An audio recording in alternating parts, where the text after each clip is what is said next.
In the previous video, I showed you how to allow users to create accounts on your website. In this video, I'll explore the account controller's various authentication features that allow users to authenticate themselves after they've created their account. If you're still logged in from when we left off in the last video, go ahead and log off now so we can see what registered users must go through to authorize themselves. After you've logged out, go ahead and navigate to the login page again, either by clicking the login link or navigating to a protected controller action. Now, take a moment to examine your options. On the left side of the page is the standard user login form that you've been used to seeing on the web for years. This one is pretty straightforward. It posts to the login action on the account controller. This action then checks to make sure that the model is valid, in other words, that you entered a username and password and did not leave them blank, and then once again relies on the web security helper to attempt to log you in with those credentials. When the login works, you're redirected back to the page that you last visited. When the login fails, it sends you back to the login form view to try again. Pretty simple, huh?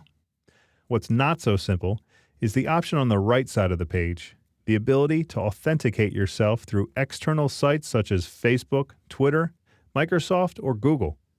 As the message indicates, you'll need to explicitly enable each of those providers that you want to allow your users to authenticate themselves against.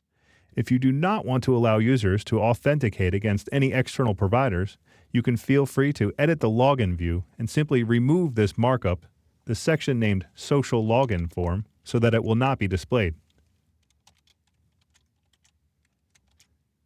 At that point, the only option that users will be left with is the standard login form.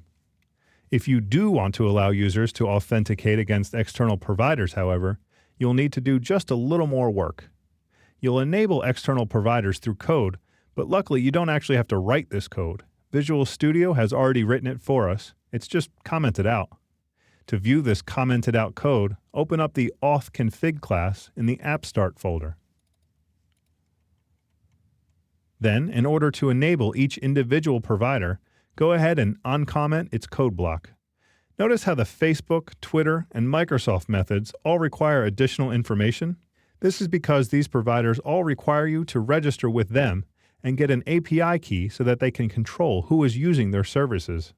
Since registering for these keys is kind of out of the scope of this course, and since Google doesn't actually require this registration, I'm going to demonstrate how external providers work by using Google as my example. To enable Google authentication, which allows users to log in with their Google or Gmail accounts, simply uncomment line 29, recompile your site, and visit the login page again.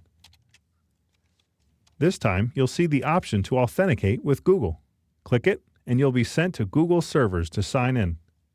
If you're not already signed in to a Google account, you'll need to sign into Google's site first. Then you'll be redirected to a confirmation page that tells Google that you're okay with logging into our demo auction site using Google's authentication. Click Allow to allow this. What follows next is a bit of back and forth between our server and the authentication provider, in this case Google. The specifics of this back and forth are also a bit out of the scope of this course, but I can sum it up by saying that it involves most of the account controller actions that start with the words external login. And the result of all of this is that the external login actions are able to validate that you are who you say you are.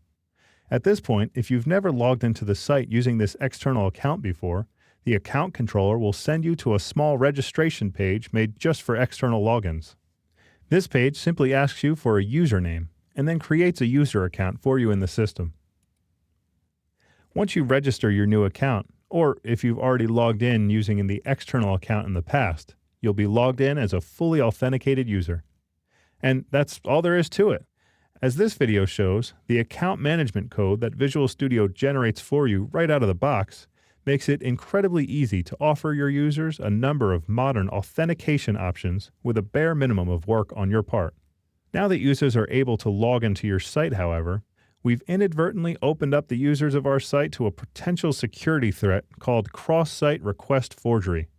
To find out what exactly this security threat is and how to defend against it, please continue on to the next video.